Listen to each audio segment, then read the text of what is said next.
Então, tudo de novo, gente. Para quem não ouviu, eu sou Cida Padovan, vou estar coordenando essa edição especial, né, do Cine Dramatriz.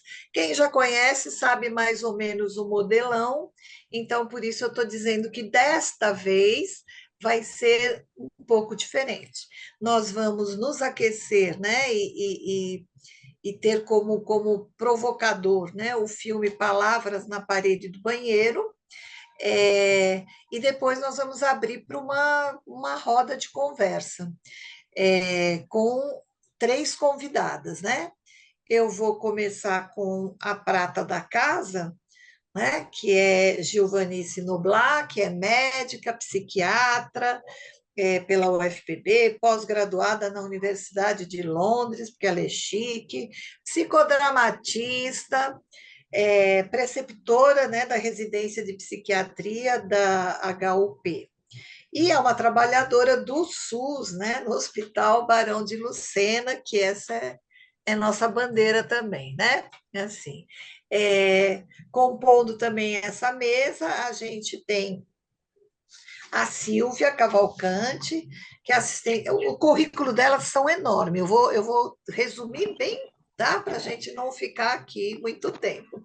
Ela é assistente social, sanitarista da Fiocruz, de Pernambuco, mestre em desenvolvimento urbano pela UFPE, trabalhadora do RAPS, né? Assim que fala, do Recife. Pronto.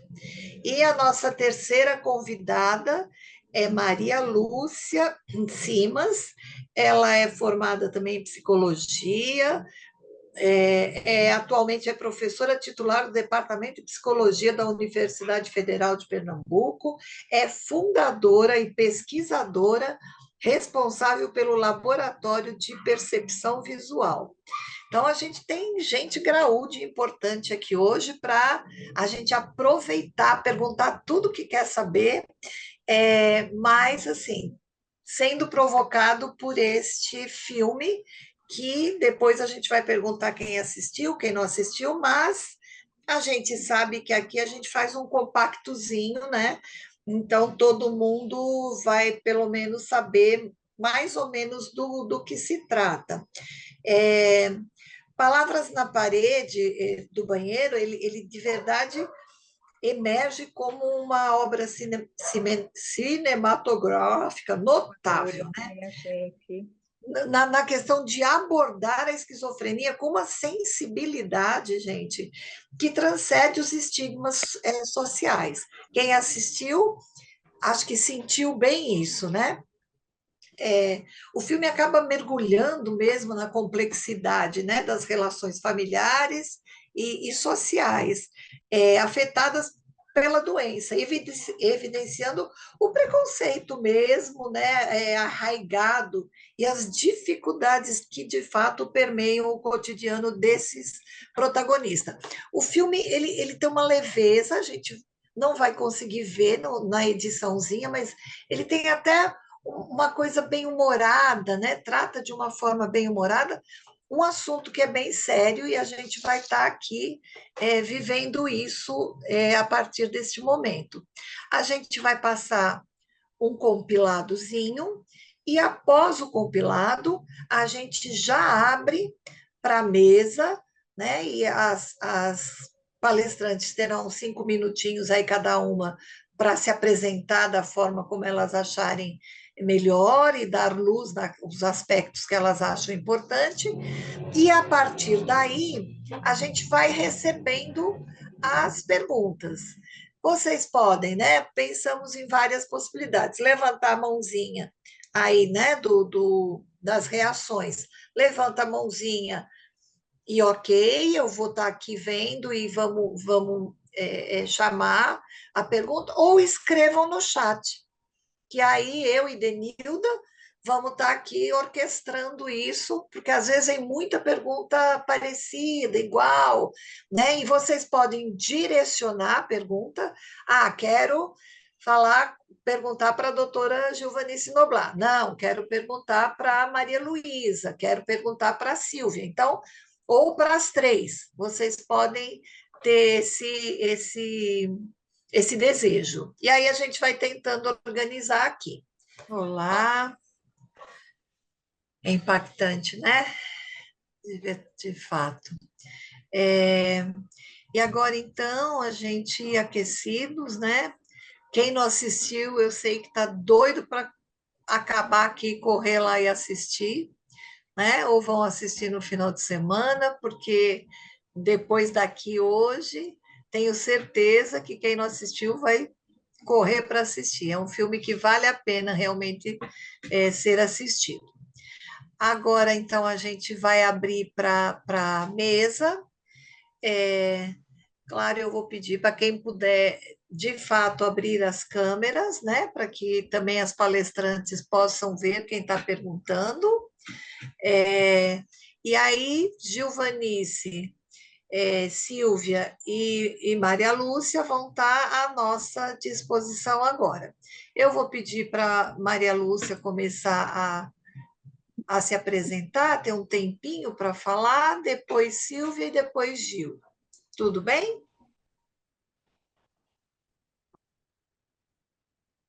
Cadê Maria Lúcia? Aqui. Maria Lúcia, tudo bem. Por Boa favor. noite. Em primeiro lugar, queria agradecer o convite para participar desse evento. E a razão de Givanice me chamar é uma razão bem peculiar. Ela me conheceu quando eu tinha 32 anos, voltando do Canadá, e, na verdade, ela me conheceu num pleno episódio de psicose. E, desde então, eu tive o diagnóstico muito tardio de esquizofrenia e consegui viver uma vida aceitando a medicação e uma vida que eu cheguei a professora titular e pesquiso sobre os eventos, principalmente a parte sensorial, que fica alterada quando se está em surto. Então, eu gostaria de me apresentar assim para dialogar exatamente sobre o que é e o que se é preciso fazer para ter uma vida uma vida que eu considero para mim normal, mesmo com essa doença. Ela me conheceu aos 32 anos, eu estou com 71 anos no momento. E era professora adjunta quando ela me conheceu e atualmente sou professora titular. No mais, eu gostaria de explicar que é isso, é minha paixão hoje fazer, projetar testes sensoriais que ajudem a detectar precocemente se a pessoa vai entrar em surto, que ela não tenha nem o primeiro surto, se possível. Seria isso, minha apresentação.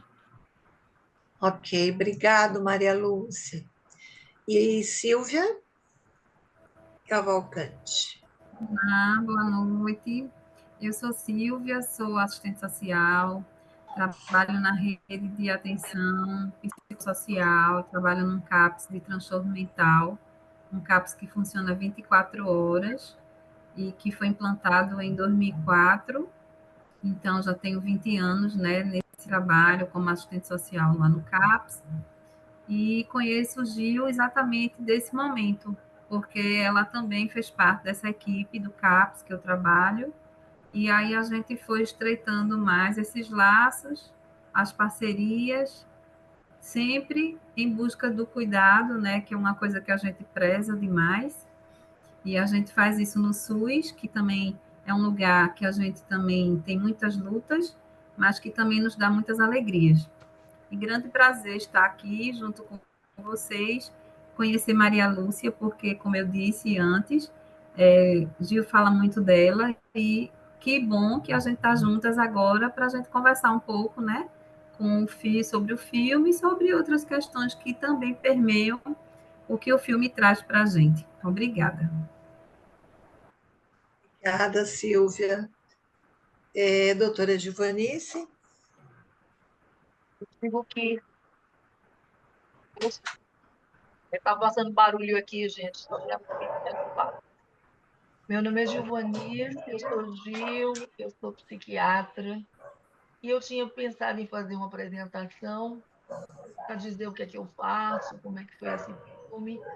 Mas aí, quando Maria Lúcia faz uma apresentação que ela me toca no que eu acredito e que eu trabalho. Porque eu penso mesmo que não existe limite para ninguém porque tem uma dificuldade ou um diagnóstico ou alguma coisa. E eu acredito profundamente nisso e minha vida é dedicada a isso. E é dedicada a fazer as pessoas entenderem que elas não são diagnósticos, que elas são pessoas e que elas podem transpor qualquer limite desde que sejam cuidadas, desde que entendam as coisas. E é isso que eu queria dizer. E eu sou muito, muito, muito grata. E quando Maria Lúcia diz assim, ela me convidou aqui por conta disso, é porque, Maria Lúcia, isso é uma luz para muita gente e para muita coisa. Não é você ser capaz de fazer sua vida, não obstante um distúrbio do que seja, do que possa parecer ser e do que não possa parecer ser. Obrigada por você ter aceito esse convite. Eu acho que isso a gente precisava hoje e a gente precisa isso, sabe? Depoimentos de pessoas que não são doenças, são pessoas. Muito bem. Então, a partir de agora, fica aberto, né, para o público, para quem quiser fazer perguntas endereçadas a uma das três que compõem a mesa, ou para as três, fiquem à vontade. A gente já recebeu aqui algumas, então eu vou abrir aí. Vocês podem levantar a mão, que não para de chegar gente aqui. Ou eu já começo com alguma das que foram encaminhadas. Quer que vocês já tem alguém aquecido?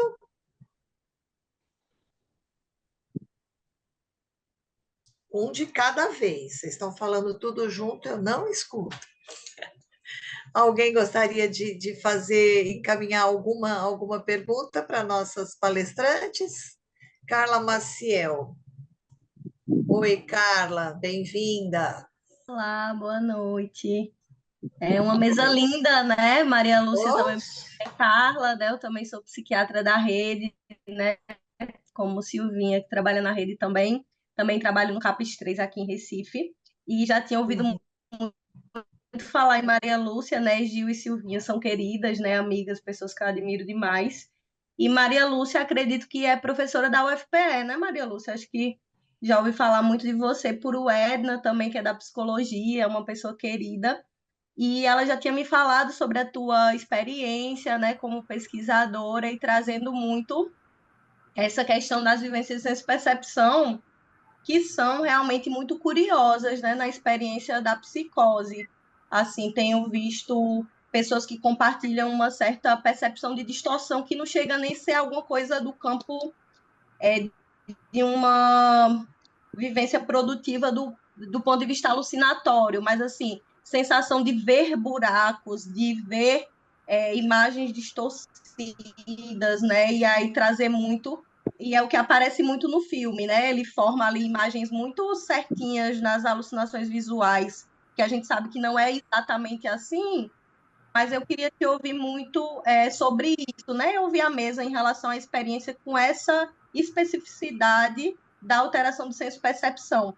E aí também, se tu se sentisse à vontade, assim, para compartilhar um pouco da tua experiência com os de antipsicótico, né? Se tu tem experiência, como é que é para tu essa questão, né? Ele fala muito também dos efeitos colaterais dos antipsicóticos, que a gente sabe que é um grande motivador de não adesão, né? E aí, se tu também se sentir à vontade para compartilhar um pouco da tua experiência, se realmente o antipsicótico ele atua nisso, ou se tem aí alguma coisa autolimitada da própria crise, que a alteração de senso-percepção ela vai sendo dissipada, né, com a melhora da crise, e aí se tu se sentir à vontade para falar sobre a tua experiência pessoal e também como pesquisadora, né? Acho que essa é mais confortável.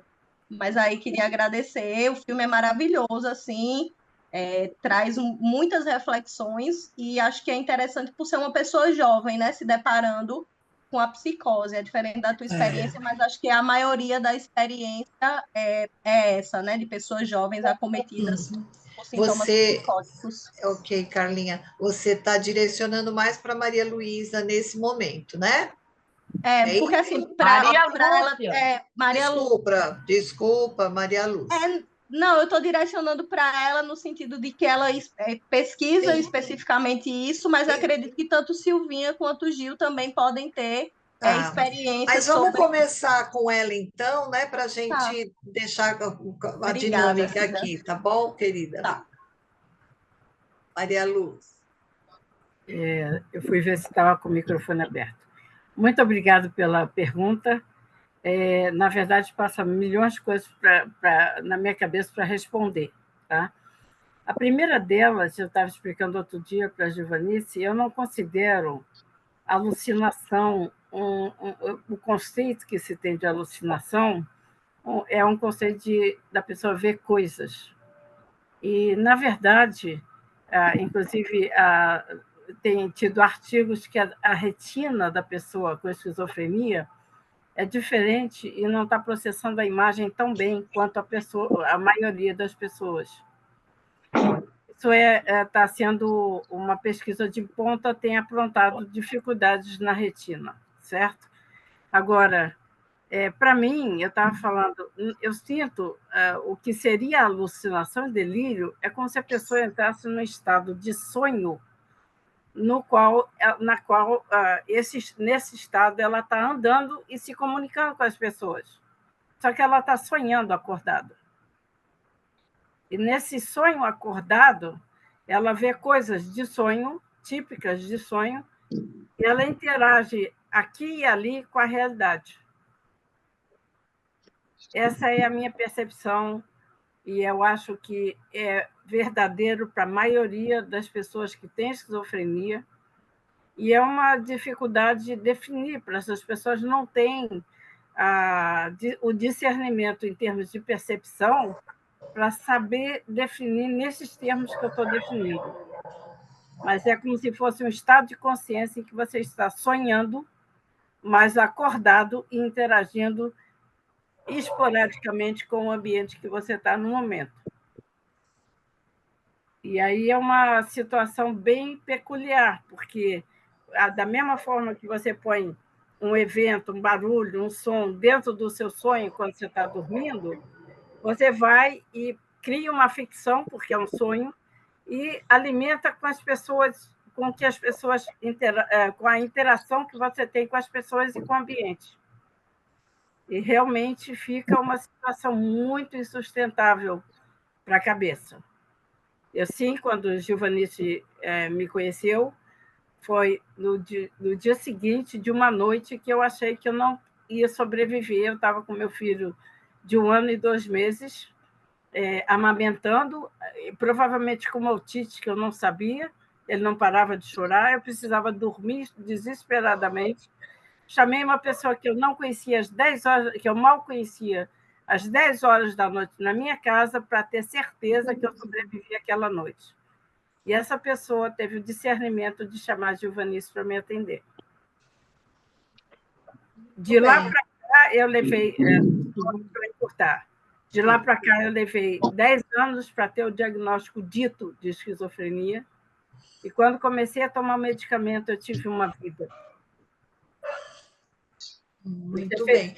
Eu achei interessante você trazer, né, uma visão muito legal, né? Você pensar que é como se você estivesse dentro de um sonho mesmo. Eu queria ouvir se Gilvanice e Silvia têm essa mesma percepção ou não, ou foi entendendo por caminhos diferentes, como repercute, né? Ouvi Maria Lúcia dizer de como ela entende esse delírio, essa alucinação. Eu acho que ela me contempla. Eu ouvi Maria Lúcia falando essas coisas recentemente, quando a gente estava discutindo o que era delírio, o que era alucinação, isso depois do filme, a gente conversando, né? E aí, assim, eu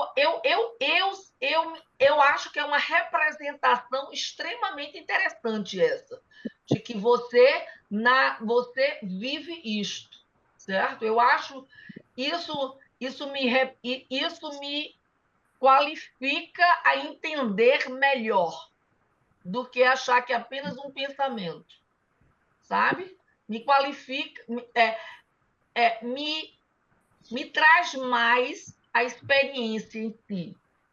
É uma comunicação bem mais, assim, me contempla. Agora, eu ouço isso de Maria Lúcia e me contempla isso quando eu leio as coisas, porque a descrição não é essa, mas a vivência, e as vivências também são muito singulares, mas me contempla muito essa visão de Maria Lúcia, me contempla no sentido que enriquece a minha escuta, enriquece o meu entendimento. Não é o que a gente está exatamente nos livros, não é o que a gente tem exatamente em Não descrição. está, não Não tá, tá, não porque tem essas descrições. Mas É. eu trabalho há 45 anos com surtos psicóticos. Essa é meu dia a dia. E é isso que eu sou apaixonada. E me contempla muito essa representação, essa explicação, esse olhar. Ok, obrigada, Gil. Silvinha, gostaria de falar? Eu já estou íntima dela, já estou chamando de Silvinha. Ah, então, é interessante essa forma como Maria Lúcia ela compreende, né, esse momento do qual ela vivenciou e do quanto isso, assim, embora em algum momento incomode a qualidade de vida, ela não alimenta isso, né? Ela coloca como algo que pode ser que ela possa conviver. E, obviamente, quando fica bem difícil conviver com isso, se procura ajuda. Eu acho que é bem interessante esse olhar dela, né? E que, assim, na nossa prática como um profissional de rede, né, de CAPS, a gente fica, de fato, bem angustiados quando um paciente, um usuário está apresentando a sintomatologia naquele momento e coloca para a gente, né? Você não está vendo, você não está escutando, e a gente fala assim, a gente está aqui com você, né? Então, assim, muito interessante isso, e a gente, de fato, trabalha nessa perspectiva de cuidar desse momento de crise, que não é fácil, mas ao mesmo tempo de dizer que vai passar, que não é algo que vai ficar, né? Tirando o foco da pessoa, né? E Maria Lúcia, ela traz isso assim, essa convivência com isso não impossibilitou ela de, né, seguir, né?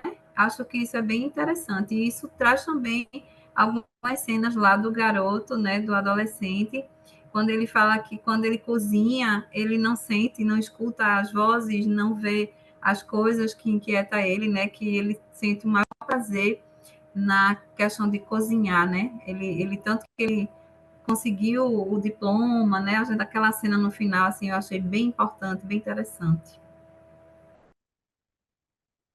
Ok, obrigada, Silvia. Temos alguma outra pergunta da sala? Eu tenho algumas aqui que foram chegando, e aí podia até continuar. Você trouxe, né, Silvia, a questão do, do, do rapaz, né, do Adam, com relação à cozinha, e tem uma pergunta aqui interessante, né, assim, caminhada para Maria Lúcia, dizendo: quando a gente toma o remédio, a gente muda o nosso jeito de ser? As coisas vão mudar de cheiro, de gosto por causa dos medicamentos? Aí acho que Gil também pode responder, né? Mas gostaria de começar com você, Maria Lúcia. Obrigada pela pergunta. Realmente é uma pergunta que eu já ouvi de muita gente que eu recomendei que se medicasse. Tem medo de mudar, de não ser mais ela a mesma pessoa com o remédio. O que eu posso dizer a favor disso é que depois de vários anos de medicamento, eu fui ficando cada vez mais me sentindo eu mesma como eu sempre fui comigo mesma. E teve anos de surtos intermitentes que me atrapalharam a ser eu mesma. Então, realmente, o remédio ajudou, ele não tirou isso de mim. Agora, quanto ao gosto e paladar, o problema é que, quando a pessoa está em surto, todos os sentidos estão mais aguçados. Então, o paladar está extremamente sensível, porque, pensa, a pessoa não está dormindo, não está comendo, ela está em ritmo de sobrevivência. Então, um pedacinho de gorgonzola, que é bem salgado na boca, um pedacinho de nada é como se fosse uma refeição inteira. E também na audição está aguçado, a pessoa está sensível a uma série de estímulos agudos, né, de sons que não ajudam a pessoa a se tranquilizar. Então, todos esses efeitos de aumento da sensibilidade sensorial vão ser retirados no remédio. O remédio vai entrar para baixar, porque eles não estão como deveriam ser, eles estão além do que deveriam ser, tentando assegurar a sobrevivência daquela pessoa em surto. Então, quando se entra o medicamento, a pessoa vai, sim, voltar ao normal, ao paladar normal, ao odor, a sentir o cheiro normalmente, e vai se alimentar bem, e não vai sentir mais essa necessidade muito grande nos sabores e nos odores. Então, a pessoa tem que entender que não é para viver naquele limite. Ela pode até gostar. Eu me lembro de dos sabores mais gostosos, ser quando eu estou em pleno surto, comer o gorgonzola, um caquinho de gorgonzola, e eu não queria comer mais nada depois daquilo. Satisfez. Então, é nesse sentido que eu estou dizendo. Vai mudar? Vai. Mas vai mudar porque você está passando pela experiência de alguma coisa que é extraordinária, não é como deveria ser. É o organismo pedindo socorro. Ok. Alguém gostaria de falar um pouco sobre isso? Gil, tranquilo? O que eu estava também conversando com Maria Lúcia em outros termos é o seguinte: todas as medicações, todas as drogas têm efeitos colaterais, todas. Para hipertensão, para febre, para diabetes, todas as drogas têm efeitos colaterais. E os efeitos colaterais nunca são bons, o que a gente está chamando de efeitos colaterais. Maria Lúcia acha que, com o tempo, os efeitos colaterais diminuem. E aí eu estava brincando com ela, isso eu conversando com ela domingo passado, aí ela disse: Gil, com 10 anos de uso, você já não sente mais efeito colateral. Aí eu disse: como é que alguém vai conseguir sobreviver a 10 anos de efeito colateral para deixar de sentir? Eu falei isso para ela. Isso é uma conversa minha com ela. Como é que você vai pegar uma pessoa de 20 anos e vai dizer assim: ó, tu toma esse remédio para tirar teu surto, com 30 anos tu vai deixar de ter efeito colateral. Como é que é isso? Quer dizer, não tô contra a medicação, eu estou dizendo assim, o suportar, porque existe efeitos colaterais em tudo, em toda a medicina, certo? E os efeitos colaterais, às vezes, não ter ereção. Às vezes, e isso é pesado. Tem medicações antidepressivas que baixam a ereção, que baixam a libido. Não estou falando dos antipsicóticos, não. Estou falando dos antidepressivos. Tem medicações para cardiopatias que baixam o tesão. E aí você vê as pessoas tomando Viagra e tendo problemas cardiológicos. E não pode tomar, porque já são os remédios para compensar os efeitos cardiológicos que fazem baixar a ereção. Ser mulher é legal, porque não precisa de ereção. A gente precisa de outras coisas. Então, ser homem é uma lasca nessa hora. Mas perder a libido é igual para todo mundo, né? Tanto para um quanto para outro, né? Mas tem momentos que não levanta o negócio, entendeu? E não levantar é complicado. Mas eu quero dizer que isso acontece nas medicações de cardiologia, isso acontece em outras medicações. Mas como conviver com os efeitos colaterais? Não é da medicação psiquiátrica, é como conviver com os efeitos colaterais de remédios que você precisa tomar para sobreviver e para ter uma vida de qualidade. Porque não adianta, você não vai. Você tem um cardiopata, não tomar remédio porque você quer transar, você vai morrer do coração. Morto, você não vai transar. Ok. Eu abro de novo aqui para ver quem tem alguma pergunta para a mesa, senão eu vou dando baixa aqui nas outras. A Maria Lúcia quer falar. Cida, Fala, Maria. Sim, querida.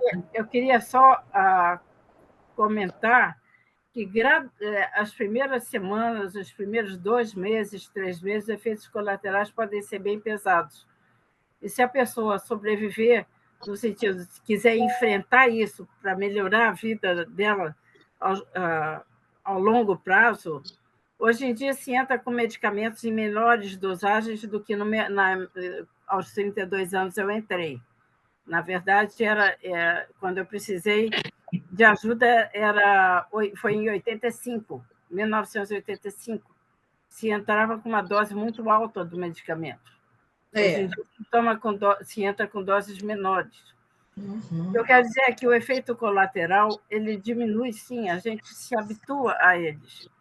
E é possível lidar com eles de uma maneira mais suave do que à primeira vista.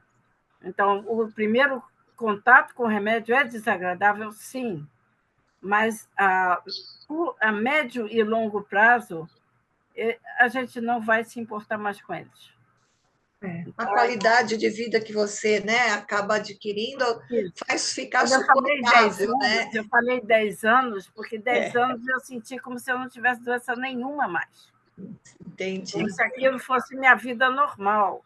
É nesse sentido que eu estou falando. Ok. Giselaine tem uma pergunta para a mesa, para alguma das palestrantes. Boa noite, Giselaine. Boa noite a todos. Eu gostaria de saber o que que nós temos de medicação mais nova hoje no mercado, né? Nova geração aí de medicação que realmente tem feito um efeito é, mais agradável aí, tratando melhor os pacientes, porque, como você disse, Givanis, qualquer remédio tem efeito colateral mesmo, né?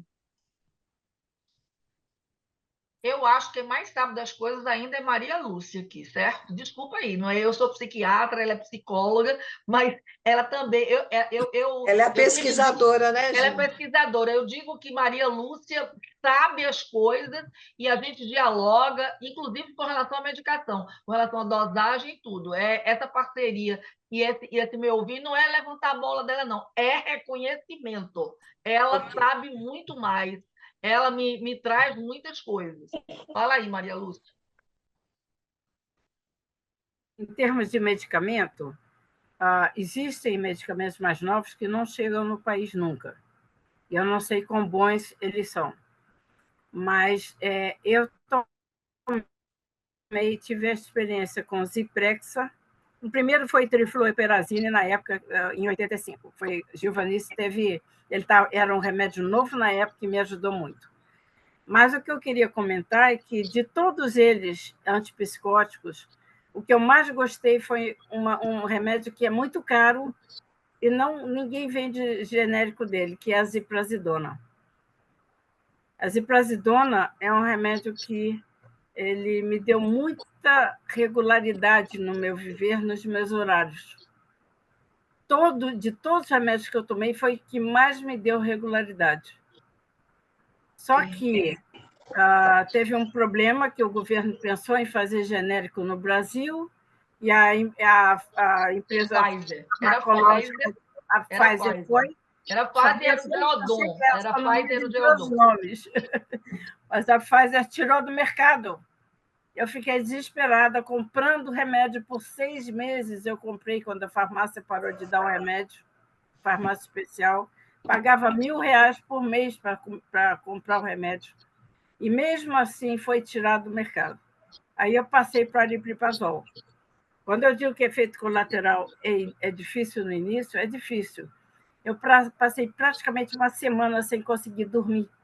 Eu deitava, passava a noite de olho fechado sem dormir, porque o aripiprazol não dava esse descanso que a ziprasidona me dava. Então, em termos de remédios que eu tomei, a ziprasidona está em primeiro lugar e não é novo.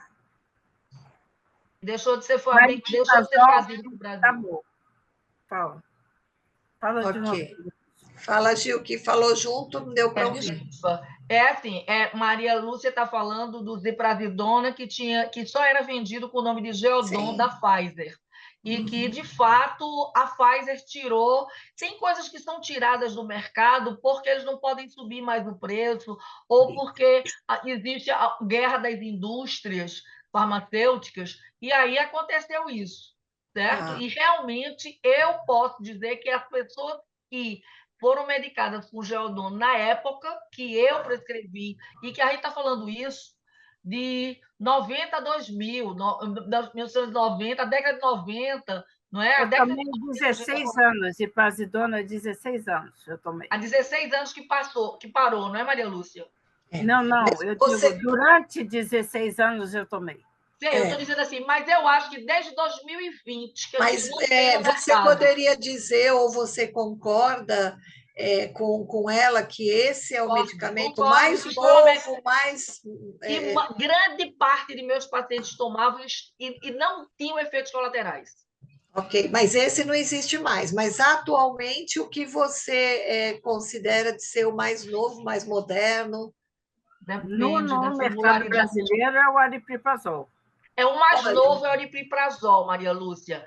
E tem gente aqui nessa coisa aqui que está tomando aripiprazol, aqui nessa galeria. Que tá olha, aqui. E tem alguém a Carla Maciel está dizendo que voltou a ter esse medicamento por LME e ela tem uma usuária do CAPS que toma. Geodon, Carla Maciel, tem Geodon de volta? Tem por LME, não sei se é o Geodon. Não. Ah, tá. Ok. Mas ela acho que responde, né, Gislaine? Eu cheguei no Gislaine? CAPS, ela já tomava, eu só renovo a LME dela, eu também fiquei surpresa. Eu acho que não está dispensado. Eu acho que a gente não tem nem ele para comprar, nem ele dispensado. Ela pode pedir para você fazer ele. Tem para comprar, Maria Lúcia, fora do país, 800 a caixa de 80. Quanto? 800. A caixa de 80. Existe ele, da Pfizer? Olha aí, tá vendo? Aqui a gente já vai descobrindo as coisas, né? Mas está vendendo, ele só é inviável, porque é muito caro. Muito boa a tua pergunta, Gislaine. Aí. Ok, obrigado. É caro, né? Mas ele existe de novo, né, no mercado. Para mim não para mim ele é muito bom, mas ele não contempla todas as manifestações do surto psicótico. Tem surto psicótico que a clozapina é mais indicada, com todos os efeitos colaterais que pode ter. Tem outros que o aripiprazol é mais indicado, certo? Tem outros que é a risperidona, com todos os efeitos colaterais que pode ter. Então, é difícil você dizer, Maria Lúcia falou, esse não me deu efeitos colaterais e foi o melhor para mim. Mas é difícil você dizer genericamente o que é melhor. O aripiprazol, desses antipsicóticos que está no Brasil, é o mais novo. Ok. Tem alguma pergunta da sala? Esse povo é muito quieto, vamos perguntar coisas. Letícia, Zé Renato, Cecília, todo mundo quietinho aí, ó. Valéria, Guiar, todo mundo. Tem uma pergunta aqui para você, Silvia. Há diferenças culturais observadas em classes sociais diferentes na apresentação dos esquizofrênicos, na sua experiência? Você observa essas diferenças culturais?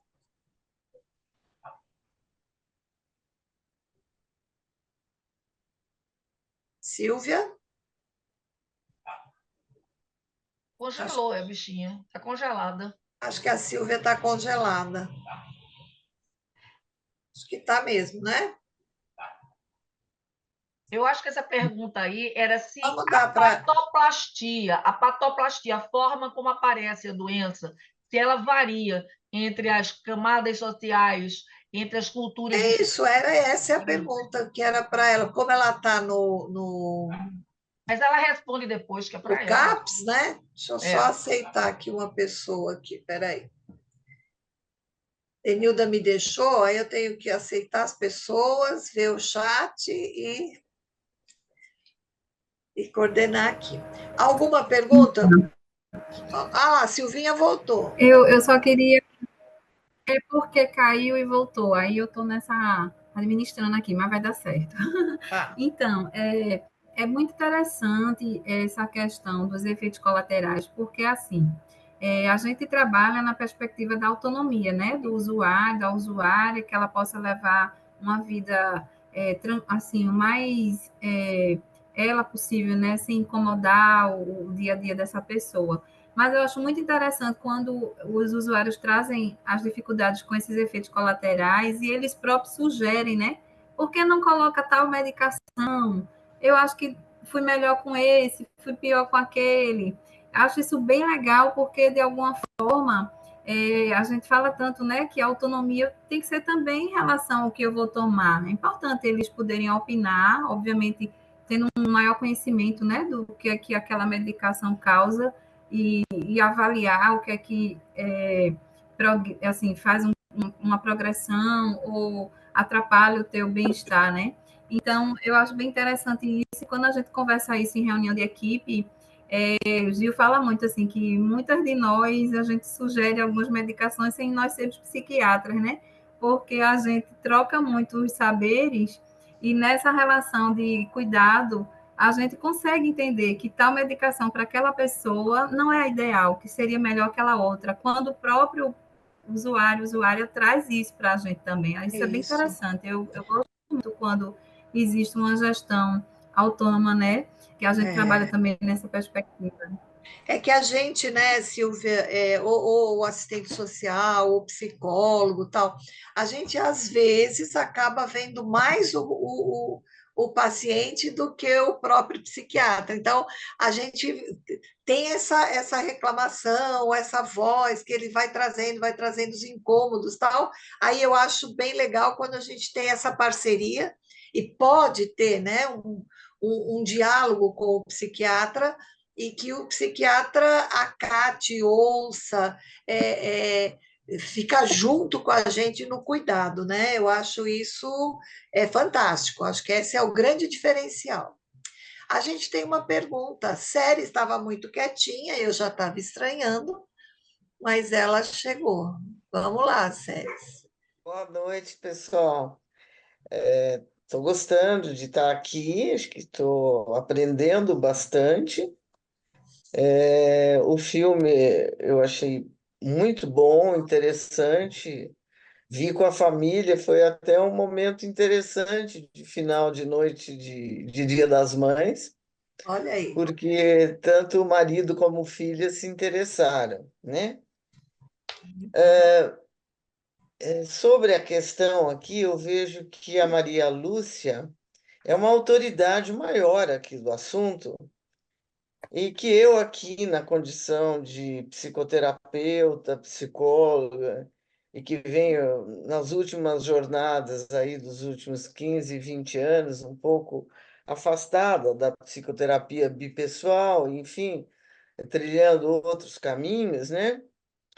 Por vezes eu fiquei um pouco cética na questão. Todo psicótico, esquizofrênico, realmente só vai ter o controle de surtos por meio das medicações? Por outro lado, assim, da minha experiência mais próxima com a esquizofrenia, eu me lembro que a medicação usual, início da década de 80, era o Aldol. É isso mesmo? E só se falava disso, né? E na ocasião eu conheci muito proximamente uma pessoa de um nível cultural bem simples, que foi também colocado aqui uma questão, e a pessoa com baixíssima escolaridade, entretanto, que eu observava que tinha uma inteligência racional muito acima da média. E tinha uma certa mania de grandeza. As alucinações nunca eram assim, com pessoas da classe social dela. Hein? Era a família Matarazzo, que ela fazia parte, e que lá sim havia bom gosto, que, por exemplo, na minha casa era tudo de mau gosto, porque eu tinha que aprender com gente fina como que se mobilia, decora uma casa. Por outro lado, às vezes ela era Evita Peron, às vezes ela também fazia umas viagens os,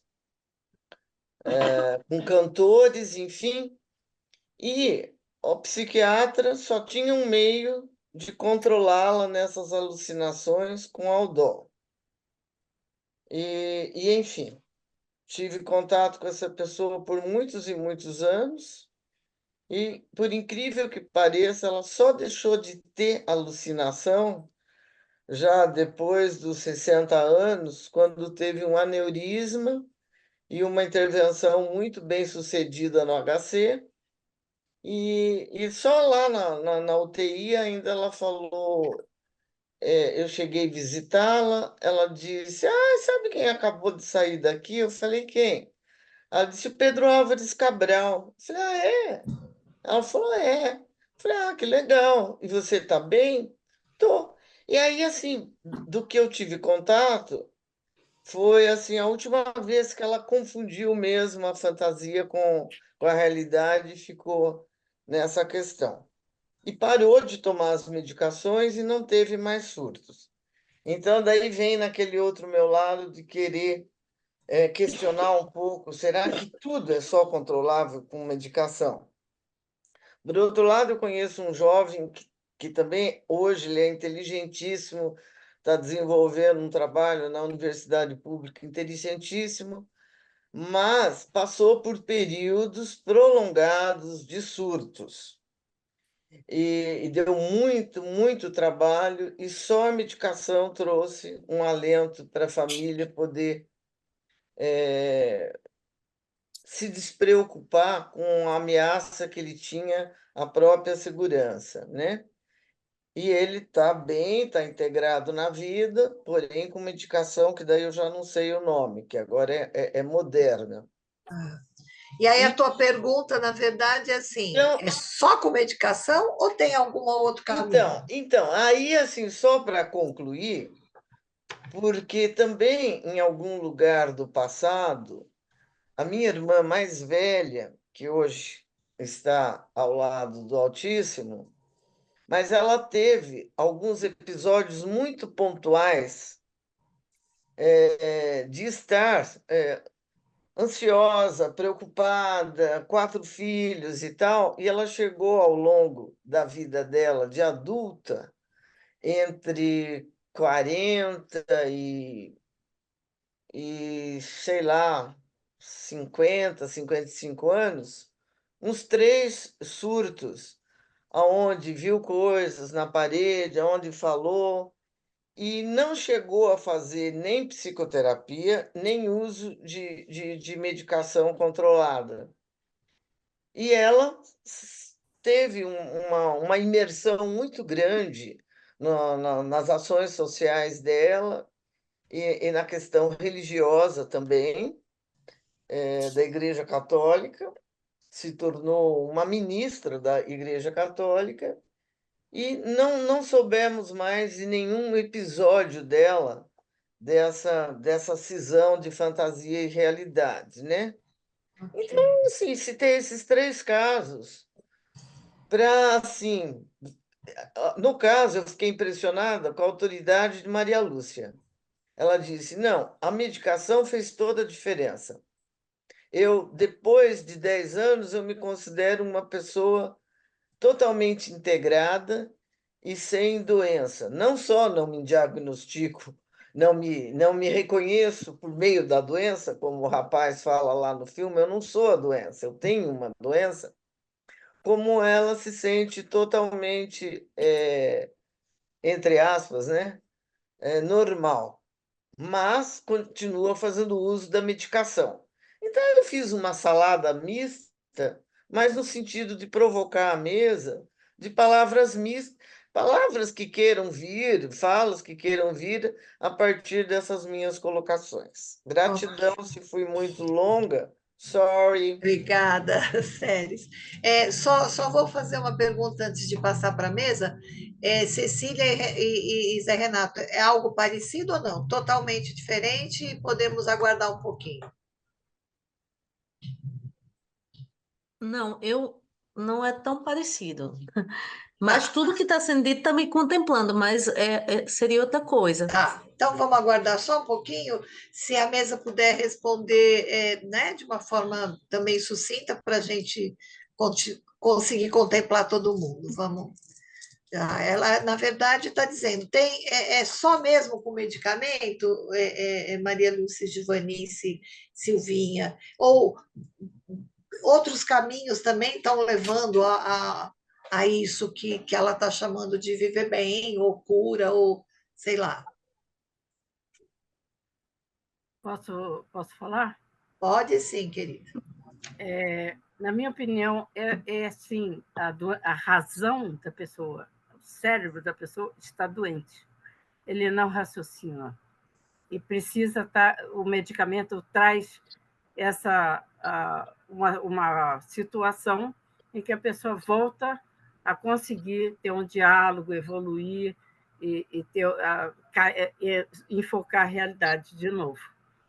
Mas o que eu queria dizer é que as pessoas que não querem medicação e que evitam a medicação, às vezes tratam com exercício físico exagerado, tratando a doença com endorfina. Outras pessoas vão e entram na dependência de drogas, também tentando tratar a sua doença. Outras pessoas vão tomar café, ou seja, as pessoas eventualmente fazem intervenções que não são consideradas assim a partir de uma receita médica.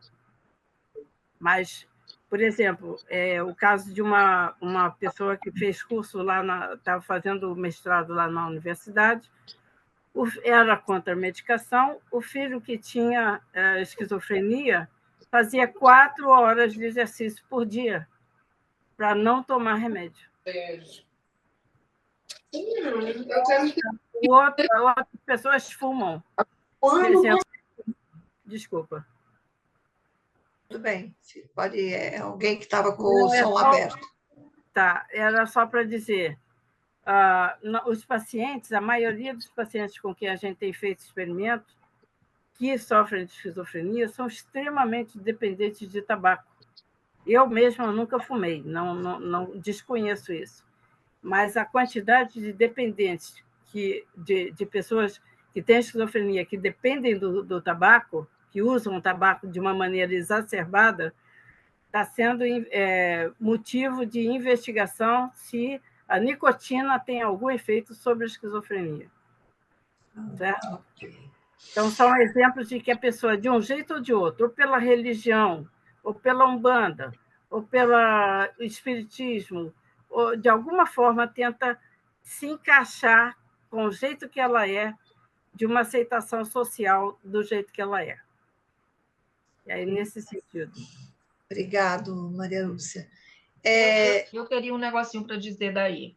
Eu concordo com muitas coisas que Maria Lúcia está dizendo aí, mas é engraçado. Eu também tenho experiência de, como prescritora de medicação, eu tenho um grupo de pacientes psicóticos, a maioria psicóticos, que eu chamo de grupo dos adotados, é um grupo SUS que eu acompanho semanalmente ou quinzenalmente, há 30 anos, vai fazer agora no dia 22 de julho, e eu tenho pacientes psicóticos que eu acompanho há 30 anos. acompanho regularmente. E o que eu vejo também é que as medicações, em algumas pessoas, eu brinco, eu digo assim, tem uma pessoa que eu digo assim, a olanzapina foi pesquisada para você. Você ficou bem, sem sintomas, com 2 semanas de olanzapina. Agradeça a Lili, que fez isso por você. Depois veio a síndrome metabólica, né, Maria Lúcia? E a gente vai e deixa a olanzapina de lado, porque a gente sabe que tem outros problemas de obesidade. Mas, do ponto de vista da sintomatologia, foi fantástico. Foi a medicação mais fantástica que teve para essa pessoa. Essa pessoa hoje está com aripiprazol, certo? Não está mais com olanzapina, porque não pode estar. Não dá para a gente estar passando medicação, que a gente sabe que os efeitos colaterais podem levar. A gente passa, mas que pode levar à morte. Então, a gente tem que ver também quais os efeitos colaterais que são possíveis de serem suportados, não é? E quais os que não são. Mas eu também tenho muito pacientes que tomam medicação e que dizem assim, doutora Gil, eu ainda ouço vozes, eu ainda me sinto observado. E eu aumento um pouquinho a medicação, eu troco um pouquinho a medicação e não limpa todos os sintomas. Há sintomas que persistem, delírios, alucinações, ou a sensação, e não são efeitos colaterais, são sintomas, sintomas do surto, que não são passíveis. Pode ser que futuras medicações ajudem. Então, como Maria Lúcia, então tem pacientes, eu tenho pacientes que decidiram não tomar medicação e viverem se sentindo observados ou viverem ouvindo vozes. Eles decidiram isso e aí, até do ponto cognitivo, eu tenho um paciente do grupo que ele diz assim, doutora Gil, ele andava, ele achava que ia ser morto por traficantes, porque ele tinha usado maconha em um determinado momento da vida dele, com 17 anos, e ele saiu pelo Brasil inteiro fugindo dos traficantes que queriam matá-lo na cabeça dele, certo? Hoje, ele acha que os traficantes só estão no Cabo. Então, ele percorre qualquer lugar, ele só não vai no lugar que ele nasceu, que é o Cabo. E aí ele diz assim, doutora Gil, eu falo, fulano, tu é esquizofrênico, mas tu não é burro. Se os traficantes queriam te pegar, eles te pegariam no Recife, e tu só agora vai para tudo que é canto, só não vai para o Cabo. Aí ele diz assim, doutora Gil, não mexa com isso não. Eu só penso que o meu perigo é lá. Então existe um resquício de, de medo e de delírio dele lá. E aí, quando ele quer passar pelo Cabo, ele toma um Rivotrilzinho, sai dormindo e passa pelo Cabo dormindo. E aí chega em Maragogi, chega em Porto de Galinha, e é assim que a gente faz para ele livrar-se daquele pedaço que é Ok. impossível. Tá, pronto. Obrigada, Gil. Cecília, qual é a sua pergunta? Para quem? Para a mesa ou direcionada para alguém especial? Não, eu acho que, primeiro, boa noite a todos e todas. Meu nome é Cecília, sou psicóloga, trabalho no Espaço Rizoma e também sou técnica na Fafiri. E eu acho que tanto a doutora Gil quanto Maria Lúcia podem responder. E me sinto muito contemplada e feliz de estar aqui. Agradeço ao Dramatriz e a Gil pelo convite. É, a gente escuta assim muitas origens para a esquizofrenia, né? O que pode ter acontecido, do que se trata, como se deu. E aí, assistindo esses trechos do filme, né, ele fala assim de uma questão química, né? Ele traz apenas como uma questão química, mas a gente tem outras abordagens da psicologia e também, por que não dizer, da psiquiatria, que acham que isso é para além, né? Que não é só uma questão química, né? Que tem algumas coisas ligadas. O recovery mesmo fala de alguma coisa também que tem a ver com algum trauma, alguma coisa que pode ser cindido, as abordagens psicodinâmicas, né, que vão falar também não apenas do ponto de vista químico. Enfim, aí eu queria ouvir a opinião de Maria Lúcia e também de Gil, ou de quem mais quiser que se colocar, Silvinha, se for o caso, assim, de forma mais sucinta, porque eu sei do tempo e tem outras perguntas aí. Desde já agradeço e riquíssimo o debate. Muito obrigada. Obrigada pela pergunta, Cecília. Vamos lá, quem quer? Quem Eu quer? já falei, mas tem uma interface com a Cecília, de vocês falarem um pouco como que a medicação age no controle do surto, né? que eu concordo também que não é só um fenômeno químico do cérebro. Há diversos fatores, e que eu acho que é sempre trauma ligado à primeira infância, de 0 a 7. Mas eu acho que as autoridades aqui poderiam falar um pouco, já que eu sou bem leiga, como as medicações agem, né? Mas qual é o princípio para elas controlarem o surto psicótico? Hein? Quer dizer só uma coisinha. Veja, eu acho que as coisas não são excludentes. Não são excludentes.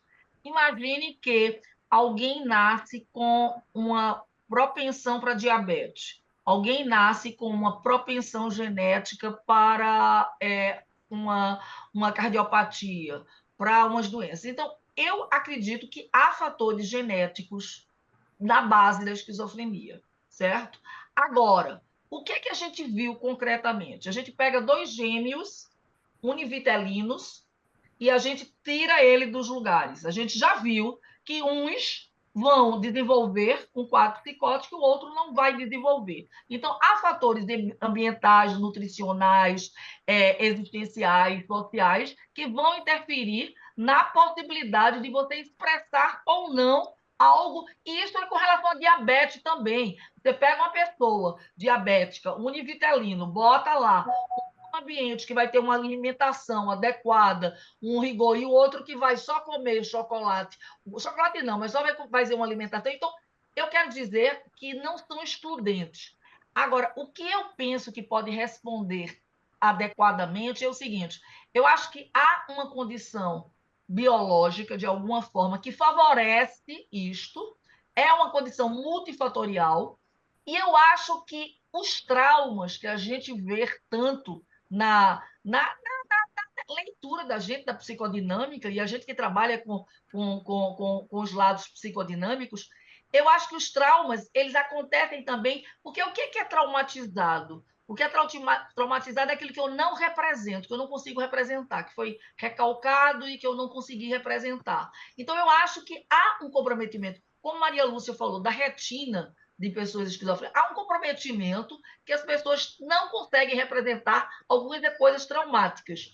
E essas coisas traumáticas vão condicionar a uma não sociabilidade, vão condicionar a uma percepção diferente, vão condicionar uma série de coisas. Então, eu acho que essas coisas elas estão todas entrelaçadas. Elas não vão representar porque teriam um cérebro diferente, ou essa não representação é que leva elas à sintomatologia, à aparição de patologia. Ok. Assim, eu entendi um pouco que séries, e talvez daqui a pouco venha séries, isso que você está perguntando, que é de que maneira o remédio interrompe o surto. Parece que você falou um pouco, você queria saber como isso Eu estava acontece. respondendo a Cecília. Tá, ok. Não, eu estou só chamando que tem, né, séries deixou essa em stand-by. Eu queria também ouvir um pouquinho Maria Lúcia, se possível, também, o que é que Não ela. sei se Maria Lúcia quer falar sobre Se isso ela ou quiser, claro. complementar, né? Não, posso falar sim. Veja, tem 2 observações. Uma é a primeira que eu cheguei à conclusão e venho constatando que é um fato, é a questão do estresse. Ninguém entra em surto sem passar por um estresse intenso. Então, o que eu aprendi a fazer na minha vida? Controlar o nível de estresse que eu aturo. Eu cancelo compromissos, aumento o lazer, não sei o quê, até para manter o estresse no nível que não me prejudique. E eu vejo que, então, se a gente pensar, o estresse atinge algumas pessoas no coração, na cabeça, na pressão alta, na diabetes. Cada um estoura para um lado, e algumas pessoas é para a cabeça. Essa é uma visão que eu tenho do estresse. Então, controlar o estresse fica a coisa mais importante que a pessoa tem na prevenção do surto. Se ela Ok, não controlar o nível de estresse que ela pode lidar, ela não resolve. Quanto à ok, questão de como atua a dopamina, tirando a dopamina do sistema, que é o que o antipsicótico faz, ela reduz bastante os sintomas, principalmente os sintomas positivos, que são mais ligados à psicose. E aí, esse fato é que traz a pessoa à realidade em algum tempo, não é instantâneo. Obrigado, Maria Lúcia. A gente tem o Zé Renato, depois a gente tem mais duas que veio pelo chat, e aí a gente volta um pouquinho aqui. Fala lá, Zé. Boa noite, estão conseguindo me ouvir? Estamos. A minha questão, né, eu fiquei pensando aqui, e pode ser, acho que respondida por qualquer um que queira falar sobre. Vendo o filme e nas falas, né, no que foi dito aqui, é sempre uma percepção de que a esquizofrenia é uma condição a ser lidada, vamos dizer, né? Então, isso está dado, está posto e a gente precisa lidar com ela. Seja por medicamento, seja evitando estresse, a gente quer minimizar os efeitos dela para conseguir ver uma vida mais tranquila. E aí o que eu fiquei pensando é o quanto que isso, em algum sentido, não é mediado pela cultura onde a gente está inserido. Fiquei pensando, falaram da cultura mais cedo, fiquei pensando nisso, o quanto que outras culturas que têm uma percepção diferente do mundo e da vida, essa condição que está posta, química ou não química, será que ela é vivida de uma maneira diferente? E, em última instância, minha pergunta em nível de sofrimento, será que outras culturas permitem pessoas que têm essa condição viver em níveis de sofrimento diferente ou viver sem sofrimento relacionado a essa condição, essa doença, ou como que queira chamar? Então, só para pontuar assim, em algum sentido parece que a nossa cultura é uma cultura que ela é muito erigida na razão, né? Então, quando a gente tem algum tipo de balanço nessa razão, talvez isso traga muito sofrimento. Mas não sei se também é só uma romantização da maneira de enxergar, né? Então, a pergunta é mais ou menos essa. Legal, bem legal essa pergunta. É um pouquinho do que a gente, acho que Silvia Cavalcante também pode responder, porque veio uma pergunta até para você falando um pouquinho das classes sociais e tal, mas acho que tanto Maria Lúcia, eu quero chamar ela de Luísa, Maria Lúcia, Gil e Silvinha, fiquem à vontade.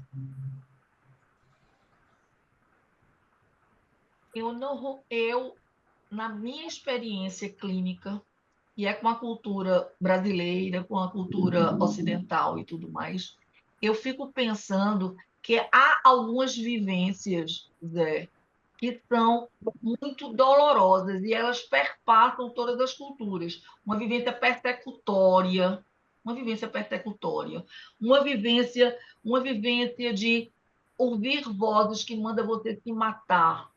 Essa sintomatologia, ela perpassa as culturas.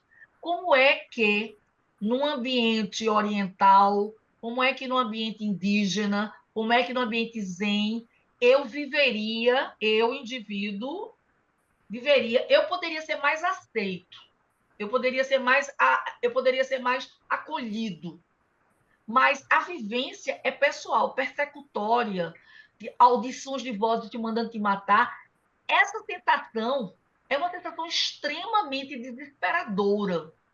E você pode ser acolhido, você pode não ser excluído, e você aqui pode ser excluído. Mas a vivência pessoal, ela tem dores que são dores universais. E uma dor de você ouvir alguém que você não sabe o que é, ou que você não, uma vivência que você não sabe o que é, que manda te matar, ou que diz que você vai ser morto. Eu suponho, na minha prática clínica, que é uma vivência insuportável em qualquer cultura. Você pode ser acolhido, não excluído, mas a vivência pessoal, eu tenho a impressão que ela é muito forte. E isso é um sintoma que ele perpassa as culturas. Ele vai ter outra patoplastia, mas eu vou ser perseguido ou pelos deuses, ou pelo vizinho, ou pelo meu filho, ou sabe? Eu vou ter mais. FBI, pelo, né? Qualquer. Pois é, mas a vivência persecutória, que é o delírio persecutório, ele vai tomar patoplastias e culturas diferentes, mas a vivência individual, na minha prática, tá? Eu estou te dizendo da minha prática. Então, eu acho que é meio romântico a gente achar que não dói, que a vivência não dói. É meio romântico isso, no meu entendimento. Silvinha e Maria Lúcia, tem algo a acrescentar sobre isso? Eu tenho, sim. Eu continuo a insistir na situação do estresse. E o que acontece? Em termos de química, né? A gente aumenta o cortisol, que é ligado à cortisona, e esse sistema aumenta o sistema de alarme do organismo, de tal maneira que o organismo está no seu máximo de medo de escapar de alguma coisa. Então, se a gente pensar, o exemplo que eu gosto de dar é quando você está num ponto de ônibus, está vendo que vem uma pessoa na sua direção, que você vai ser assaltado, e você fica inteiramente alarmado com a antecipação do fato. E a minha pergunta é, e a pessoa que tem esquizofrenia, em surto, vive esse estado durante um mês inteiro ou mais? Ela fica nesse estado, parada nesse estado de ameaça, se sentir ameaçada por um longo tempo. Então, o organismo está colocando a pessoa em defesa, porque alguma coisa não está bem no ambiente para ela. E é assim que eu entendo a situação da perseguição. Você, então, acha que está sendo ameaçado, e, no ponto de vista de querer se matar, é porque os pensamentos que afluem são tão... É tão desconfortável viver nessa situação que a pessoa pensa no se matar. Então, a voz não é necessariamente uma voz de outra pessoa, é a sua pessoa. Entendeu? Inclusive, eu comentei com o Giovanice, o pensamento, as vozes que as pessoas ouvem, é o próprio pensamento, só que elas não sabem discernir ou perderam o registro de que é ela mesma pensando. Então, ou seja, há problemas reais no cérebro. O organismo fica ameaçado em todos os sentidos e se põe em estratégia de defesa. É essa estratégia de defesa que faz a pessoa se sentir ameaçada o tempo todo, porque a razão dela não está funcionando e ela sabe que está sob ameaça. Então, ela inventa, assim, a ficção dela é de que estão todos conspirando contra ela, ela está ligando todos os eventos um com o outro que não devia ligar, eventos aleatórios, ela para de dizer, não, isso não tem nada a ver, isso não tem nada a ver comigo, ela começa a querer integrar todos os eventos como um dependente do outro, um causando o outro. Isso que faz a ficção e a conspiração. Achar que não tem eventos independentes. E esse problema de achar que não tem eventos independentes é uma das coisas que o remédio tira. O remédio, entrando o remédio, você reconhece ali a autoridade dos eventos. Você para de achar que tudo tem causa e consequência, diretamente voltado a você. Ok. Acho que eu não falei diferente, não, Marilos. Eu falei da experiência, e você falou da etiologia da experiência. Eu concordo. Da causa, né? Exatamente, eu concordo. Da vivência. Isso, você falou da vivência, eu falei mais da bioquímica do processo. Por que o remédio tem que entrar? Ok. Agora sim, gente, a gente tem Letícia. Silvia quer falar, a Silvia está falando. É só uma questão que eu quero pontuar, veja. Levando em consideração tudo o que Maria Lúcia trouxe, e eu penso que esse sofrimento ele é intenso, né? Um momento de surto, a gente também precisa pensar a nível de suporte, né? O suporte nesse momento. Então, a gente que trabalha nessa clínica ampliada, a gente sempre pensa, como o Adam, né, em algum momento ele achou que não tinha ninguém para que ele pudesse ser apoiado, e a mãe dele estava sempre ali, embora em alguns momentos ele questionava porque a psiquiatra contava tudo para a mãe, ele se sentia incomodado com isso. Mas, assim, a gente trabalha muito também com a rede de suporte, né? Então, a gente precisa pensar, é um sofrimento intenso, a gente está ali para minimizar esse sofrimento, e medicação é muito importante, mas a gente tem que pensar também o contexto de vida da pessoa, né?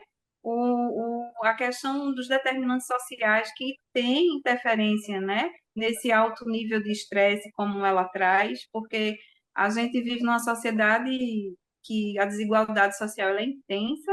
Então, como eu trabalho numa comunidade que é muito carente, né, de questões de desemprego, fome, miséria, tudo isso, vamos dizer assim, interfere muito também, né, nessa minimização dessas dores, desse sofrimento, e isso interfere muito, na minha opinião, como profissional, né, do serviço social. Eu tento trabalhar também numa perspectiva mais ampliada, e sinto que quando a gente traz um pouco dessas questões, a gente vai fazendo um cuidado mais ampliado, mais integral, né? Tentando pensar a vida da pessoa, além, né, obviamente, da doença. Tudo bem que está num surto, é um momento de crise, mas que é uma crise que traz também outras coisas para serem trabalhadas, sabe? É nesse sentido. Ok, a gente tem Letícia e a gente tem algumas coisas, algumas perguntas do chat, né, sobre estudos sobre os efeitos positivos do canabidiol, se há isso para pacientes esquizofrênicos, e tem também pessoas, né, dizendo como ajudar, né, não sendo profissional da saúde, sendo só amigo, como é que faz quando percebe que a colega vai passar para o tratamento. Mas eu vou privilegiar a Letícia, que levantou a mão, e depois a gente volta. E também tem Valéria Guiar, querendo saber mais sobre acerca das pesquisas, da Maria Lúcia, enfim, tem um monte de coisa aqui, gente, mas também a gente tem um horáriozinho, que só temos 20 minutos para encerrar, né? Então, Letícia, obrigada. Traz sua questão, por favor. Boa noite, meu nome é Letícia, sou psicóloga e eu vou tentar deixar minha pergunta bem sucinta. Eu gostei muito de ouvir algumas coisas que foram ditas hoje sobre, primeiro, ver a pessoa como pessoa, né? A pessoa não é a doença, a pessoa é um indivíduo capaz, é um indivíduo com toda uma potencialidade. Eu gostei muito eu gosto muito de ouvir a experiência de doutora Gil quando ela fala do paciente dela e que ela diz assim, olha, você não é burro, você sabe isso, isso e isso. Então, você dizer mesmo para a pessoa assim, eu entendo você, eu entendo o que você sente, mas eu também entendo que você consegue racionalizar em volta disso. E também o que Silvinha falou sobre o acolhimento da pessoa quando ela está naquele momento de dizer assim, mas vocês não estão vendo isso, vocês não estão ouvindo isso. E a minha pergunta é sobre isso, nesse momento, no auge da crise, quando a pessoa está vendo coisas, ouvindo coisas, quando ela está num processo de a minha realidade está estranha, eu estou no meio de um sonho acordada, como é que a gente. Quais são as melhores formas de acolher essa pessoa, de ajudar essa pessoa a se aterrar, sabe? A se reorganizar no meio desse surto? Para além do medicamento, você está falando, né, Letícia? Para além do medicamento, eu sei que o medicamento ele ajuda, Ok. né? Mas quando a pessoa está ali naquele surto e você está junto dela, o que é que a gente pode fazer para ajudar naquele momento? Quer falar, Maria Lúcia? Ou eu falo logo? Vamos, podem as duas falarem, mas se vocês puderem Desculpa, ser fala mais você, sucintas. depois eu comento. É. Tá? Eu ontem estava no Barão de Lucena e atendi uma pessoa de 72 anos que estava lá brigando porque ela já foi roubada 9 filhos dela naquele hospital e ela queria a declaração dos 9 filhos que roubaram, porque ela queria ir atrás do DNA, um monte de coisas. E eu soube que ela vinha várias vezes, e ontem, terça-feira, eu a vi pela primeira vez, porque me chamaram, ela tinha ido para a direção, não sei o quê. E ela estava exasperada, exasperada. Eu abordei assim, eu não posso conversar com a senhora agora, porque eu estou ali numa reunião, mas amanhã, 1 hora da tarde, eu posso conversar com a senhora. E eu quero muito conversar com a senhora, certo? E aí ela veio arrumada, limpa, e esperou a vez dela de ser chamada por mim, e tinham 8 pessoas na frente dela na quarta-feira. Então, eu acho que o ato de escutar a pessoa e acolher a pessoa até o remédio fazer efeito, até o que seja, certo? Eu acho que ele é fundamental. Contestar a pessoa não resolve, não leva em canto nenhum. É o acolher, o ouvir, o se disponibilizar. Essa é a minha resposta. O que eu ia colocar era justamente isso. Ouve o que a pessoa tem a dizer. E não tenta tirar ela do delírio, porque ela não vai sair. Ela está doente, a razão está doente, ela não vai sair do delírio. Você tenta colocar ela numa posição confortável, em que ela se sinta bem e que tenha condições de aceitar o medicamento. O mais difícil é aceitar o medicamento, porque várias vezes não quer aceitar, mas quando aceitar, ela vai conseguir conversar com você e arrazoar. Só tem condições de conversar com a pessoa medicada. Com a pessoa não medicada, ouve o que ela tem a dizer. Aprende o delírio dela, pergunta os detalhes do delírio dela. Geralmente tem o eles. O eles são as pessoas que estão contra ela. O eu e o você, às vezes, são amigos, às vezes são a mesma pessoa. O nós faz parte do time dela. Então, eu tenho um livro que eu escrevi sobre esquizofrenia. Eu escrevi o livro falando dos principais sintomas que eu observei, cognitivos e perceptivos. E aí talvez possa interessar depois alguém procurar, mas basicamente é isso. Eu falei Com certeza, a gente pode botar aqui no chat, Maria Lúcia, e aí você deixa o caminho para a gente adquirir. Compra no Amazon, eu comprei a Amazon 2 semanas. Sim, mas deixa a indicação, né? Deixa o nome, a indicação.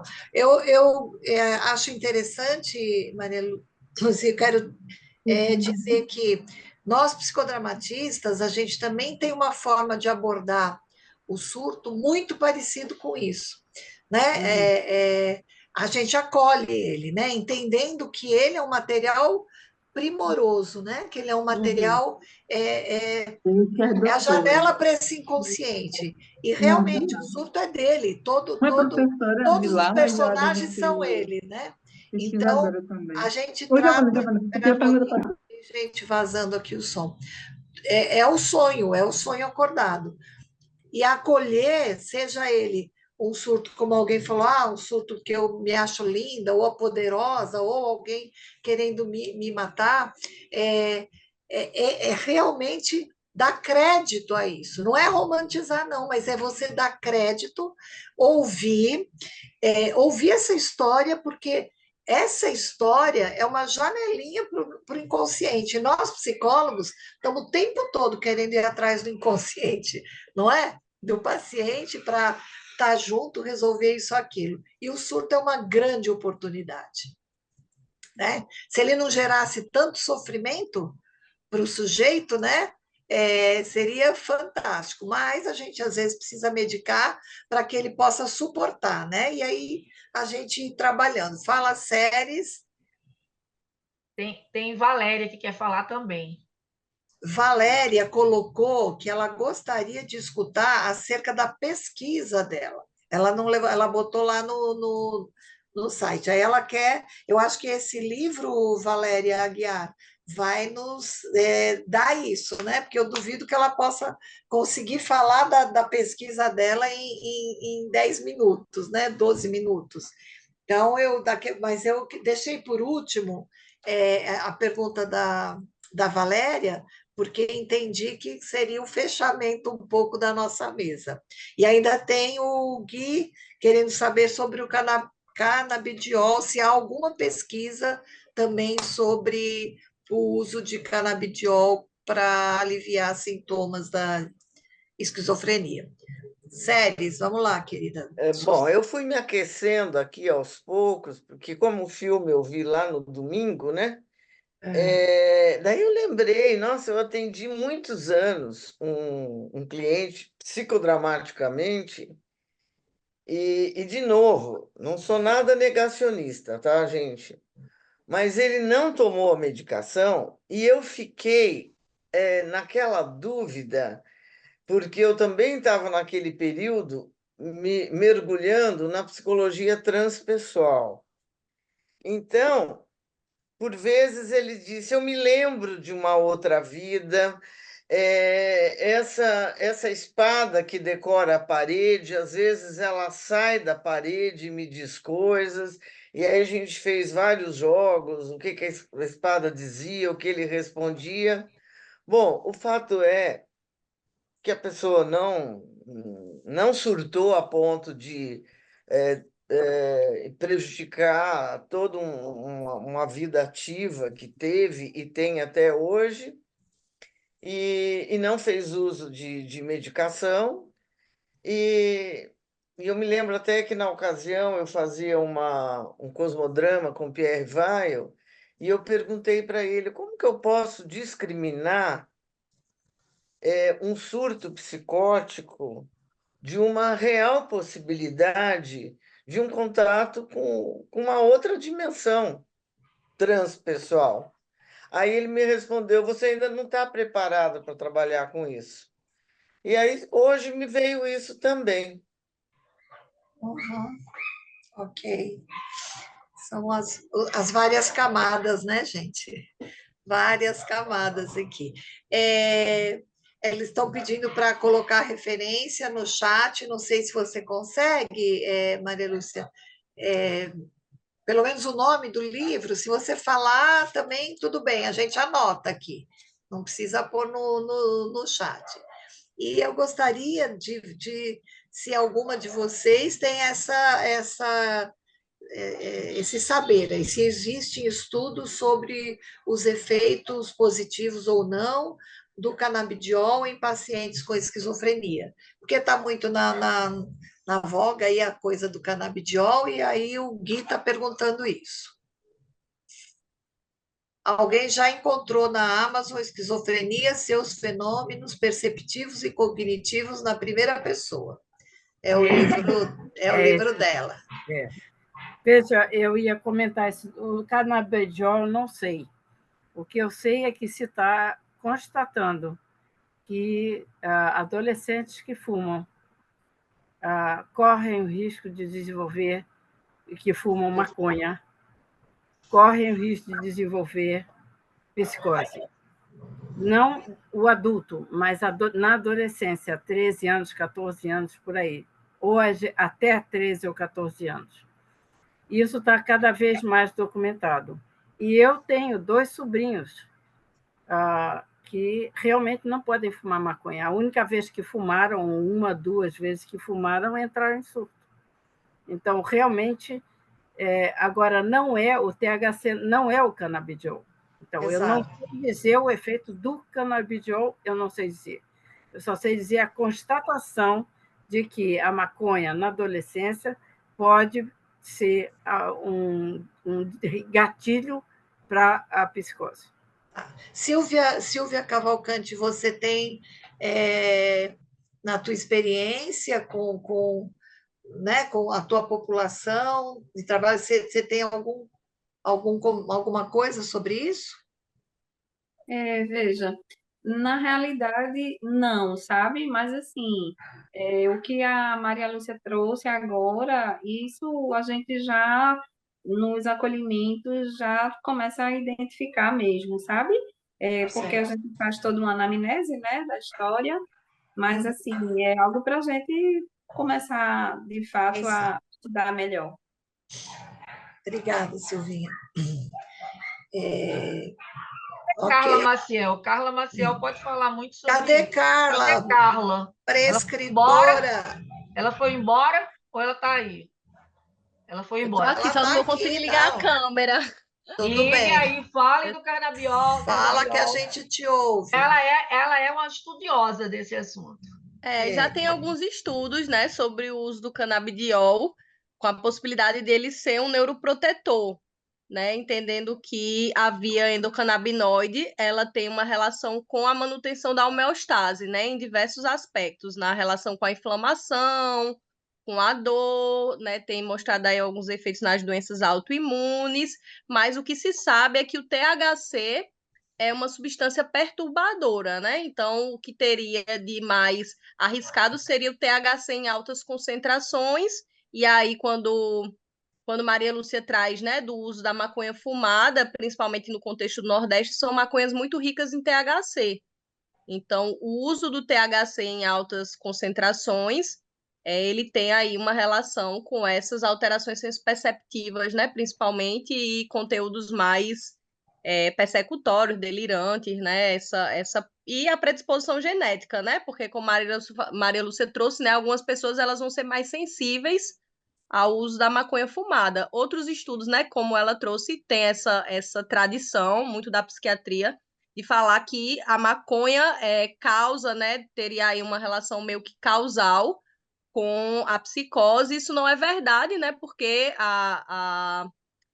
a predisposição genética ela é necessária para que a pessoa desenvolva um quadro psicótico. Então, o que também se diz, né, que até Maria Lúcia trouxe, né, que algumas pessoas elas procuram as substâncias para já lidar com algumas angústias, né? Não só a maconha, como o álcool. Então, o uso de substância em pessoas com quadros psicóticos, Já também o existente, né? tabaco, aí isso também é uma coisa que se vê. Então, é um pouco controverso, mas existem sim estudos voltados para o uso do canabidiol e de compostos mistos mais ricos em canabidiol ou com THC não ativado, né? Porque o THC não ativado ele não vai ter tantos efeitos perturbadores psicogênicos, né?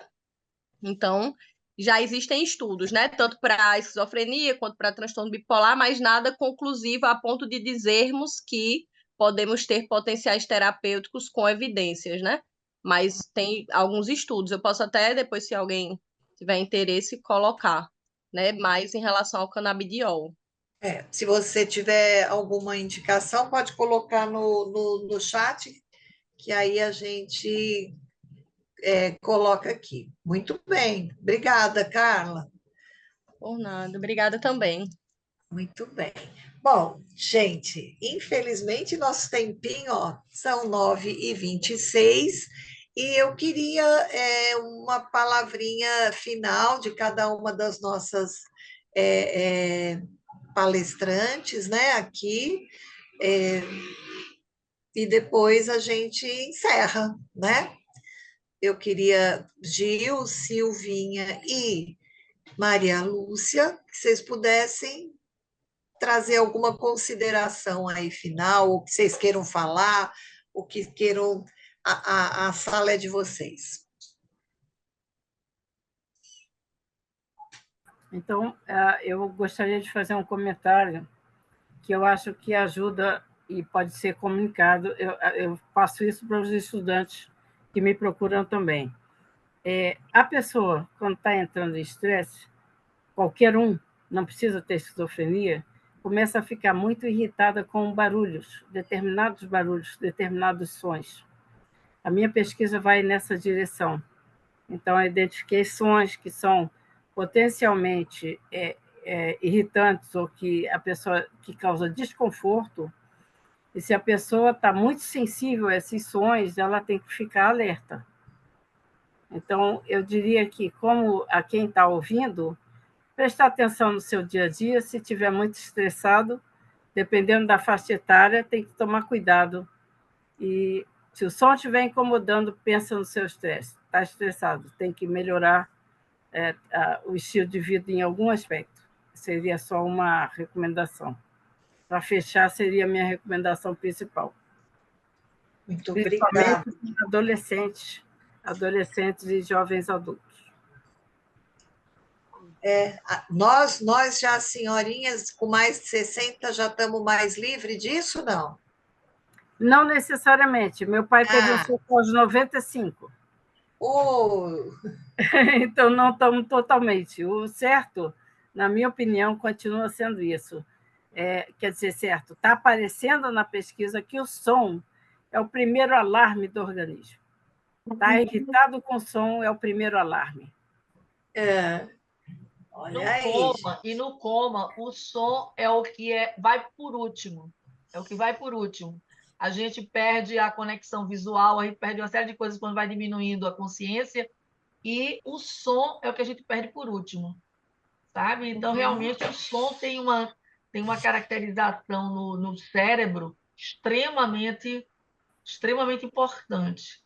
Eu lembro essa história. Eu pensei que você fosse contar, Maria Lúcia, a história do ônibus que passava ela está no livro, ela está no livro. O ônibus que passava e que seu marido foi atrás, você dizia, esse ônibus tem que ser recolhido, esse ônibus tem que ser recolhido. E era a cada 2 horas passava e ele foi olhar e era a mesma placa. Quer dizer, era de fato um ônibus que tinha um barulho que lhe incomodava de uma forma mais... Porque você estava mais sensível, não é? Aquele tom, né? Daquele tom. Eu narrei isso no livro. Gente, é assim, eu só tenho que agradecer, dizer que eu amei, dizer que eu realmente pesquei Maria Lúcia para estar aqui com a gente, porque o que ela tem para nos contar, os livros sós não têm. É a pessoa humana, é a pessoa que se disponibiliza a falar, e que pesquisa. Eu só tenho a agradecer. Eu agradeço a todo mundo, mas eu agradeço de coração a Maria Lúcia.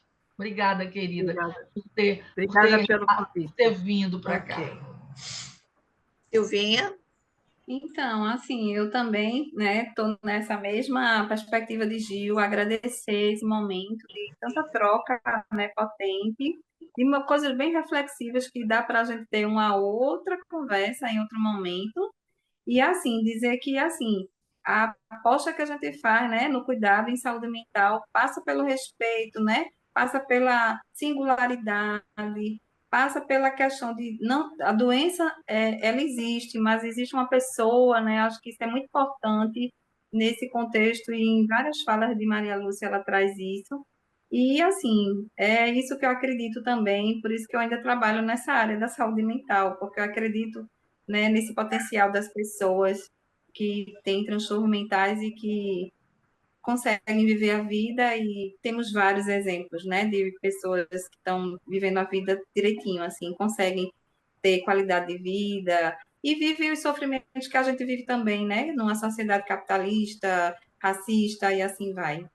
Obrigada, gente. Obrigada, Gil. Obrigada. Eu só queria dizer uma coisa que eu sempre digo para os meus... que diagnóstico não define ninguém. Diagnósticos são selfies que a gente vai tirando e que a gente vai mudando de um dia para o outro. Como Maria Lúcia disse, ela teve surtos, hoje ela não tem mais, hoje ela está no normal dela. Hoje a gente não pode dar para Maria Lúcia um diagnóstico de esquizofrenia. Ela foi esquizofrênica, ela não é esquizofrênica, certo? Se a gente puder pensar nisso, se a gente puder pensar que as coisas estão ligadas a um sofrimento e a uma determinada forma, e que a gente não é aquilo, a gente passa por aquilo, que a gente vive aquilo em algum momento, e que a gente muda. Ok. Gratidão. Muitíssimo obrigado, Maria Lúcia, Silvinha, Gilvanice, todos aqui. Foi um prazer realmente estar aqui com vocês. O Cine da Matriz acontece nas terceira semana do mês, né, Gil? Terceira quinta-feira do mês. Terceira quinta-feira do mês. Espero E encontrar... hoje bombou, né, dona Cida? olha aí, hoje o tema, bombou. né? Pede, Eu agradeço muito a Gil e quero esse mesmo tema, parte 2. É isso, que vai ser... Apertou um Vamos monte de fazer. coisa aqui e não deu certo falar desse tema. Vamos pensar nisso sim, né? Se for fazer a parte 2, eu sugiro Cisne Negro. Isso, e Maria Lúcia disse que é o filme que mais representa, de fato, a experiência. A esquizofrenia, né? Então, quero agradecer a todos vocês, assim, que dispensam esse tempo para estar aqui e para ter essa discussão rica. Carla, obrigada também pelas contribuições, e a todo mundo, assim, uma noite excelente, final de semana maravilhoso, fiquem todos bem, bem, bem abençoados, com saúde e alegria. E Obrigada. quando a mente Cida, não der conta, vamos para o Cida, deixa eu coração. fazer um convite, posso fazer?